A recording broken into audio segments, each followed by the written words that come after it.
Hello guys, welcome to Cam Boost again. तो आज हम आपके लिए लाए हैं गैसीय स्टेट का लेक्चर नंबर 5, जिसमें हम बेसिकली डिस्कस करने वाले हैं मोस्ट प्रोबेबल वेलोसिटी के बारे में। सबसे पहले हम उसकी बेसिक डेफिनेशन को अंडरस्टैंड करेंगे, देन हम उसके एक्सप्रेशन को देखेंगे और उसे डिराइव करेंगे यूजिंग मैक्सवेल डिस्ट्रीब्यूशन। उसके बाद हम उस पर कुछ बेसिक प्रॉब्लम्स भी ले लेंगे। तो चलिए लेक्चर को बिना टाइम वेस्ट किए स्टार्ट करते हैं।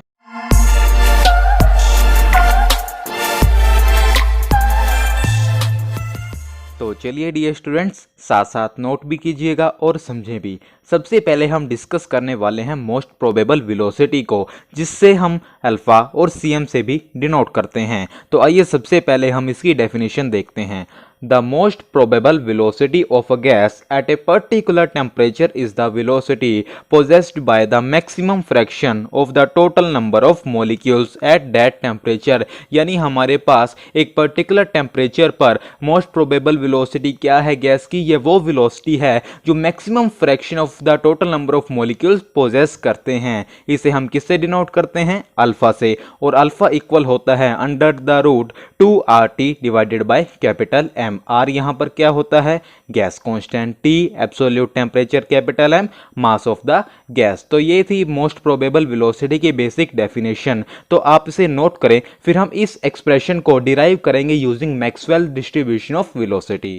तो चलिए डियर स्टूडेंट्स, अब हम डिराइव करते हैं मोस्ट प्रोबेबल वेलोसिटी को यूजिंग मैक्सवेल्स डिस्ट्रीब्यूशन। यानी हमारे पास जो इक्वेशन नंबर 1 में एक्सप्रेशन है alpha is equal to under root 2RT by M, उसे हमें डिराइव करना है यूजिंग इक्वेशन नंबर 2। अब अगर हमें इक्वेशन नंबर 2 से 1 को डिराइव करना है तो हम क्या करेंगे? इक्वेशन नंबर 2 को डिफरेंशिएट करेंगे विद रिस्पेक्ट टू सी, और जो हमारे पास रिजल्ट आएगा डिफरेंशिएट करके उसे हम 0 से इक्वेट कर देंगे। अब आपका क्वेश्चन अराइज हो रहा होगा कि सर हमने इक्वेशन नंबर 2 को आखिर डिफरेंशिएट ही क्यों किया? तो आपका आंसर ये है माय डियर कि जब हम इक्वेशन नंबर 2 को डिफरेंशिएट करेंगे तो हमारे पास मैक्सवेल डिस्ट्रीब्यूशन कर्व में मैक्सिमा की कंडीशन आ जाएगी। और मैक्सिमा की कंडीशन ही क्यों हम सिलेक्ट कर रहे हैं? क्योंकि मोस्ट प्रोबेबल वेलोसिटी की डेफिनेशन ही ये है, maximum fraction of total number of molecules possess that velocity at a particular temperature. तो मैक्सिमा की कंडीशन आती ही हमारे पास ये एक्सप्रेशन भी आ जाएगा, आप आगे देखेंगे। तो चलिए सबसे पहले हम सेकंड इक्वेशन को डिफरेंशिएट करते हैं और लिख देते हैं D by D C into 4 pi m upon 2 pi RT 3/2 e to the power minus MC square by 2RT C square is equal to 0। अब देखिए माय डियर, ये तो पूरी क्वांटिटी एक कांस्टेंट है, इसका तो डिफरेंशिएट होने से रहा, तो इसे हमने अलग लिख दिया और लिख दिया D by D C into E to the power minus MC square by 2RT dot C square is equal to 0। अब देखिए हमारे पास जो ये इक्वेशन है इसमें ये एक कांस्टेंट है, यानी ये एक पर्टिकुलर वैल्यू है, 2 है 3 है उससे हमने नहीं मतलब, लेकिन ये एक कांस्टेंट क्वांटिटी है और कांस्टेंट क्वांटिटी कभी भी 0 के इक्वल तो हो ही नहीं सकती। तो हमारे पास ये वाली चीज ही 0 के इक्वल होगी। तो हम लिख सकते हैं D by D C into E to the power minus MC square by 2RT dot C square is equal to 0 because 4 pi m upon 2 pi RT to the power 3/2 is equal to constant. यहाँ तक clear हुआ? तो आपको अब मैं एक चीज़ बताता हूँ, नॉन मेडिकल स्टूडेंट्स के लिए तो ये सिंपल चीज़ है, लेकिन मेडिकल स्टूडेंट्स के लिए मैं बता देता हूँ कि मान लीजिए हमारे पास 2 फंक्शंस हैं और उसे हमें x के रिस्पेक्ट में डिफरेंशिएट करना है, तो हम प्रोडक्ट रूल का यूज़ करते हैं। और प्रोडक्ट रूल क्या होता है? First function as it is p को मान लीजिए first function, derivation of second function q को सेकंड फंक्शन माने dq बाय dx, क्योंकि x के रिस्पेक्ट में कर रहे हैं। उसके बाद second function as it is, first का differentiation with respect to x, तो इसका यूज हम यहाँ पर करने वाले हैं। अब देख लीजिए हमारे पास यहाँ पर x की जगह यहाँ पर c है और देखिए 2 फंक्शंस यहाँ हमारे पास है, इसे मान लीजिए फर्स्ट फंक्शन यानी p और इसे मान लीजिए सेकंड फंक्शन यानी q। तो प्रोडक्ट रूल का यूज करते हैं। आइए यहाँ क्या होगा? First function as it is, first function as it is, differentiation of second function with respect to x, यहाँ पर c है तो हम सेकंड फंक्शन का डिफरेंशिएशन करेंगे विद रिस्पेक्ट टू c। अब x स्क्वायर का अगर हम x के रिस्पेक्ट में करते हैं डिफरेंशिएशन तो आता है 2x, c स्क्वायर का अगर c के रिस्पेक्ट में करेंगे तो क्या आएगा? Very nice, 2c। तो हमने लिख दिया 2c। उसके बाद second function as it is, first function का डेरिवेशन। तो देखिए second function as it is, उसके बाद हम डिफरेंशिएट करेंगे सेकंड फंक्शन का। उससे पहले एक बात जानिए, अगर हमारे पास e टू द पावर कुछ भी हो उसका डिफरेंशिएट करें तो क्या आता है। पहले तो हम इसे एज इट इज लिख देंगे, कुछ भी हो, यानी यहाँ पर e की पावर 2x है तो e की पावर 2x रख दिया। उसके बाद जो उसकी पावर में है उसे हम डिफरेंशिएट करेंगे यहाँ x के रिस्पेक्ट में। अब देखिए x का x के रिस्पेक्ट में क्या होता है 1 और 2 तो कांस्टेंट है जैसे हमने यहाँ पर लिखा, इसका तो डिफरेंशिएट होगा नहीं, तो क्या आ जाएगा 2e to the power 2x। Similar चीज यहाँ पर है, देखिए जब हम सेकंड फंक्शन यानी इसका डिफरेंशिएट करेंगे विद रिस्पेक्ट टू c तो हमारे पास e to the power x तो एज इट इज आ गया। x क्या है यहाँ पर -mc²/2rt, ये तो एज इट इज। उसके बाद x का डिफरेंशिएशन करेंगे, अब देखिए m भी कांस्टेंट, 2rt भी कांस्टेंट, c² है और c² का c के रिस्पेक्ट में डिफरेंशिएट करेंगे क्या आएगा 2c, तो हमने लिख दिया -m into 2c divided by 2rt is equal to 0। अब देखिए हमारे पास यहां से 2 कॉमन आ रहा है पूरे एक्सप्रेशन में से, 2 को कॉमन लिया, अंदर बच गया e to the power -mc²/2rt into c minus c² यहाँ है और c³ m/2rt into e to the power -mc²/2rt is equal to 0। अब देखिए उसी तरीके से यहां पर जैसे ये कांस्टेंट था 0 के इक्वल नहीं हो सका तो हमारे पास 2 भी 0 के इक्वल नहीं होगा, तो इस क्वांटिटी को 0 के इक्वल होना होगा, तो हमने लिख दिया कि ये क्वांटिटी इक्वल हो जाएगी 0 के इक्वल। और हमारे पास देखिए यहां पर e to the power -mc²/2rt c common आ रहा है, हमने इसको कॉमन लिया, यहां पर क्या बच गया 1 माइनस, अब यहां से c e to the power -mc²/2rt निकाल दीजिए, क्या बच गया c एक गया, c² बच गया, तो हमारे पास आ गया mc²/2rt इज इक्वल टू 0। अब देखिए माय डियर, हमारे पास जो थर्ड इक्वेशन है वो कब होल्ड करेगी, यानी ये पूरा एक्सप्रेशन 0 के इक्वल कब होगा, उसकी हमारे पास 3 पॉसिबिलिटीज निकल करके आती हैं। पहली पॉसिबिलिटी क्या है कि c इक्वल टू 0 हो जाए, पूरे एक्सप्रेशन को 0 से मल्टीप्लाई करेंगे 0 आ जाएगा, तो पहली कंडीशन लिख दी हमने c is equal to 0। Second possibility क्या हो सकती है कि ये चीज 0 हो जाए, और ये चीज 0 कब होगी, यानी e to the power -mc²/2rt 0 कब होगी, जब हमारे पास c इंफिनिटी होगी। क्यों, आइए देखिए, अब यहां पर e to the power minus में है, अगर यहां पर हमारे पास इस x मान लीजिए e to the power -x, इसे हम कुछ इस तरीके से लिख सकते हैं 1/e की पावर x। अब अगर x इंफिनिटी हो जाए तो यहां पर e की पावर इंफिनिटी आ जाएगी, और e की पावर इंफिनिटी इंफिनिटी होता है, और 1/इंफिनिटी क्या होता है हमारे पास 0 होता है। ठीक इसी तरीके से इसको हम जब लिखेंगे 1/e to the power mc²/2rt, c को इंफिनिटी पुट करेंगे 1/इंफिनिटी क्या हो जाएगा 0। अब आ गया होगा समझ, तो हमारे पास ये आ गया कि c जब इंफिनिटी होगा तो ये 0 हो जाएगा, पूरे एक्सप्रेशन को 0 से मल्टीप्लाई करेंगे 0 आ जाएगा।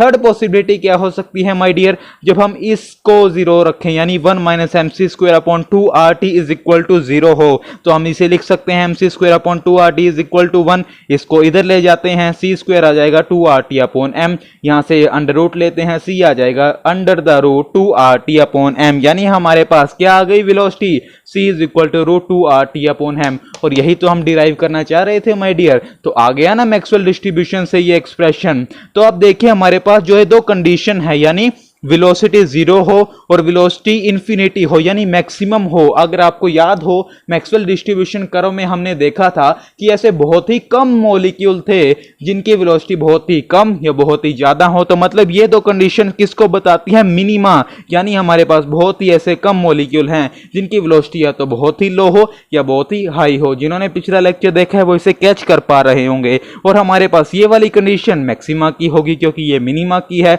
और मैक्सिमा की कंडीशन ही हम तलाश कर रहे थे। और देखिए मैक्सिमा की कंडीशन से हमारे पास ये एक्सप्रेशन आ गया, क्योंकि हमारे पास मोस्ट प्रोबेबल वेलोसिटी ही क्या है, maximum fraction of total number of molecules that possess that velocity at a particular temperature. तो it is about derivation of most probable velocity from Maxwell's distribution. तो चलिए एक बार रिपीट कर लेते हैं, काफी इंपॉर्टेंट चीज है। हम देख रहे हैं derivation of most probable velocity from Maxwell's distribution. अब हमारे पास इक्वेशन नंबर 2 का यूज करते हुए हमें फर्स्ट को डिराइव करना है। हमने 2 को डिफरेंशिएट किया विद रिस्पेक्ट टू c, तो हमारे पास ये आ गया। अब ये तो कांस्टेंट है, इसका डिफरेंशिएशन होने से रहा तो हमने इसको ऐसे लिख दिया। अब ये कांस्टेंट है, एक पर्टिकुलर वैल्यू होगी तो ये तो 0 नहीं होगी, तो इसे जीरो के इक्वल होना पड़ेगा, हमने लिख दिया क्योंकि ये कांस्टेंट है। उसके बाद हमने प्रोडक्ट रूल का यूज करते हुए इसका डिफरेंशिएट किया। First function as it is, second का डिफरेंशिएशन क्या होगा सी स्क्वायर का सी के रिस्पेक्ट में 2c। उसके बाद second function as it is, फिर इसका डिफरेंशिएशन e की पावर x का e की पावर x, फिर x का डिफरेंशिएशन हमारे पास ये आ गया। उसके बाद हमारे पास हमने 2 को कॉमन लिया। अब 2 एक नंबर है, ये तो जीरो के इक्वल नहीं होगा, कांस्टेंट है। उसके बाद हमने इसको कॉमन लिया तो हमारे पास अंदर बच गया 1 - mc² / 2rt = 0। अब इस इक्वेशन को होल्ड करने के लिए हमारे पास 3 पॉसिबिलिटीज हैं, या तो ये 0 हो जाए, c 0 हो जाए, या ये 0 हो जाए। ये 0 कब होगा? जब हमारे पास c इंफिनिटी होगा, आप वो यहाँ से समझ सकते हैं इजीली। थर्ड, ये 0 हो जाए तो हमारे पास यहाँ से ये कंडीशन आ गई। ये दोनों मिनिमा की कंडीशन बताती हैं और ये मैक्सिमा की कंडीशन, और मैक्सिमा आते ही हमारे पास ये एक्सप्रेशन आ गया। तो चलिए डियर स्टूडेंट्स, अब हम मोस्ट प्रोबेबल वेलोसिटीज के ऊपर कुछ प्रॉब्लम्स को देखते हैं। सबसे पहले एक बेसिक सा क्वेश्चन लेते हैं। Calculate the most probable velocity of sulfur dioxide molecules at 427 degree Celsius. Simply formula putting question है। आपको पता है हमारे पास मोस्ट प्रोबेबल वेलोसिटी जिसे हम अल्फा से डिनोट करते हैं वो इक्वल होती है √2RT/M। अब सब वैल्यू रखते हैं। सबसे पहले हम देखते हैं कि हमारे पास जो क्वेश्चन है वहाँ से हमें क्या क्या मिल सकता है। देखिए टेम्परेचर सीधा सीधा दिख रहा है, तो टेम्परेचर है हमारे पास 427 डिग्री सेल्सियस। इसको केल्विन में कन्वर्ट करेंगे, क्या करते हैं हमने आपको बताया हुआ है, वेरी नाइस, 273 ऐड कर देंगे तो हमारे पास आ जाएगा टेम्परेचर 700 केल्विन। उसके बाद देखिए सल्फर डाइऑक्साइड जो गैस है इसका मोलिकुलर मास हमारे पास कैपिटल M है, तो इसे कैलकुलेट करते हैं। सल्फर का एटॉमिक मास 32 और देखिए हमारे पास ऑक्सीजन का एटॉमिक मास 16, 2 मॉलिक्यूल्स हैं, 2 से मल्टीप्लाई किया तो टोटल हो गया 64 ग्राम पर मोल। यूनिट साथ साथ याद रखने, अदरवाइज आपके नंबर कट कर लिए जाएंगे। उसके बाद R होता है हमारे पास गैस कांस्टेंट, जिसकी वैल्यू बेसिकली हमारे पास दी रहती है, क्वेश्चंस पे नहीं आपको याद रखना होगा। वो होता है 8.314 × 10⁷ R पर डिग्री पर मोल। ये सब बात हम CGS में कर रहे हैं। अब देखिए रिक्वायर्ड वैल्यूज को रखते हैं, 2 × 8.314 × 10⁷, टेम्परेचर है 700 डिवाइडेड बाई कैपिटल M 64। तो देखिए कैलकुलेशन को थोड़ा सिंपल कर देते हैं, आप अपने तरीके से करिए, कोई हार्ड एंड फास्ट रूल नहीं है। अब देखिए हमें दिख रहा है कि हमारे पास अगर 10⁸ हो जाए तो हम उसे कॉमन ले सकते हैं। तो देखिए हमारे पास हमने क्या किया, 2 × 8.314 ऐसे ही, उसके बाद एक 0 यहाँ से ली, 10⁸ × 70 डिवाइडेड बाई 64। अब देखिए इसको हम अंडर रूट में से निकाल कर बाहर लिख सकते हैं 10⁴। अब देखिए हमारे पास जो ये चीज है इसको सॉर्ट आउट करके हमारे पास आता है ऊपर वाले को 34.12 और divided by 8 × 10⁴ as it is. अब इसको सॉर्ट आउट करके हमारे पास नियर अबाउट राउंड ऑफ करके हमारे पास आता है 426.5 × 10⁴ मल्टीप्लाई करेंगे तो हमारे पास आ जाएगा 42650 सेंटीमीटर पर सेकेंड। यूनिट जरूर लिखने हैं। तो ये तो बेसिक सी प्रॉब्लम थी, आप इसे नोट करें, फिर हम अगली प्रॉब्लम की तरफ चलते हैं। तो चलिए डियर स्टूडेंट्स नेक्स्ट प्रॉब्लम की तरफ चलते हैं। Gas A has mass 16 times than the mass of gas B, whose mass is capital M. Find alpha 1 by alpha 2 if alpha 1 and alpha 2 are the most probable velocity of gas A and gas B respectively at same temperature T। यहाँ पर थोड़ा सा concept लगाना है, simple question बन जाएगा।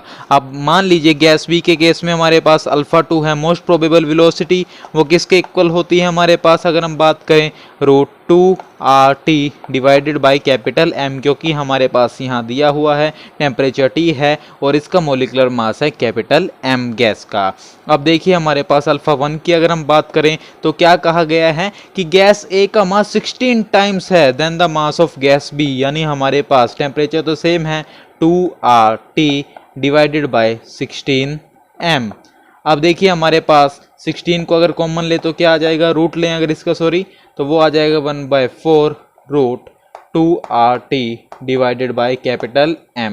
अब देखिए अल्फा 1 अपॉन अल्फा 2 अगर हम करेंगे तो कितना आ जाएगा, 1/4 × √2RT divided by M divided by √2RT divided by capital M। यहाँ से यहाँ कैंसल, यानी हमारे पास आ गया अल्फा 1 अपॉन अल्फा 2 किसके इक्वल आ गया, 1/4 के, यानी हम लिख सकते हैं 4 को इधर ले आए अगर हम, 4 alpha 1 is equal to alpha 2, या alpha 2 is equal to 4 alpha 1। और हमें क्या कैलकुलेट करना है बेसिकली, इनका रेशियो। तो हमारे पास आंसर यहीं आ गया। पूछ सकते हैं, वेरिएशन कर देगा कि बताइए अल्फा 1 कितने टाइम्स होगा अल्फा 2 के, किसी भी तरीके से पूछ सकते हैं, आपको सिर्फ कॉन्सेप्ट समझना है। तो it is all about most probable velocity. सबसे पहले हमने उसकी डेफिनेशन को देखा, देन हमने उसे डिराइव किया यूजिंग मैक्सवेल डिस्ट्रीब्यूशन। उसके बाद हमने 2 प्रॉब्लम्स ली। सबसे पहले फॉर्मूला पुटिंग था, सेकंड में थोड़ा कॉन्सेप्ट लगाना था। आपको कॉन्सेप्ट सीखना है, जरूरी नहीं है कि एग्जाम में आपसे डिट्टो यही क्वेश्चन पूछे। अगर आपको कॉन्सेप्ट पता है तो आप इजीली आंसर कर दोगे। तो चलिए नेक्स्ट वीडियो तक keep learning, keep growing, wish you all the very best.